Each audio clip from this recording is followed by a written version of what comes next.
The story begins in Bellwood with a mystery person appearing and immediately beginning to ruin everything. Ben Tennyson, assuming the guise of Heatblast, attacks him. Following a brief combat, Ben appears to have defeated the adversary. The next day, Ben returns to school and struggles to acclimate to normal life again.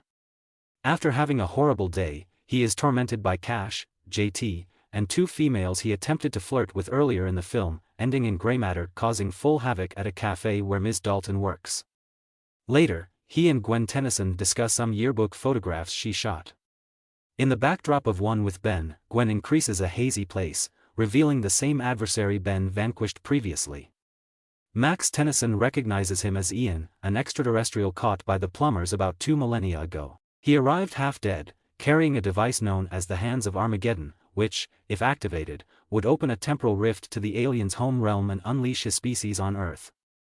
They drive to the containment facility where Ian is meant to be housed, only to discover that it is empty and his guardian has aged to near death. Traveling back to Bellwood, Max brings Ben and Gwen to the site of the Hands of Armageddon, which are guarded by the few remaining plumbers, including Ms. Dalton, Mr. Hawkins the postman, Fire Chief Whittington, and Principal White. Ian has followed them and broken into the facility, but he is unable to trigger the gadget. When Ben attempts to use the Omnitrix, it malfunctions, lighting purple and refusing to turn on. Ian attempts to grab Ben, claiming it is a rescue, but he escapes. Ian manages to corner Ben, describing how his species learned to control time but became stuck by misusing their ability. He argues that his fate is linked to Ben's. Before Ian can elaborate, an old guy who happens to be another plumber scares him away. Grandpa Max determines that it is better for Ben to leave Bellwood so that Ian does not locate him, but Ben boldly refuses, and they both agree that Ben will be observed every day by a plumber in disguise. Plumbers all throughout town keep an eye on Ben at all times. When Ben walks to the school gym alone, Principal White tries to reassure him, but Ian appears and pushes White away. This time, Ben can transform into Diamond Head and fight him off. Later that day, Ben plans to trick Ian into a trap by purposely leaving himself vulnerable, but this backfires as he is apprehended with Gwen and Max. At the plumber facility where the Hands of Armageddon are stored, Ian reveals part of the Omnitrix's history. Ben can only stay in his alien forms for 10 minutes at a time, a safeguard to keep them from overwhelming his personality. Ian understands how to disable the failsafe and revive himself using the Omnitrix. He accomplishes this, and Ben transforms into a younger version of Ian.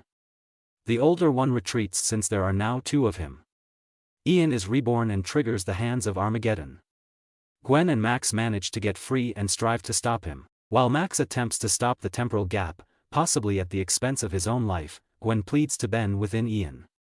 Ben successfully defeats Ian and, with the assistance of the other plumbers, saves Max and disables the time portal, returning Ian's people to their own realm. Just as it appears that they have prevailed, time pauses for everyone except Ben. The elder Ian emerges, enraged at Ben's win. Ben changes into Wild Mutt and defeats him, finally knocking him into the Hands of Armageddon, killing both the Hands and Ian.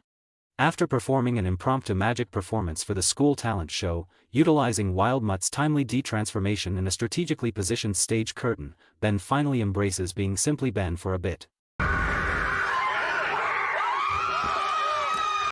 However, Max reminds out that aliens are persistent, and as the film concludes, an extraterrestrial ship matching Vilgax's approaches Earth.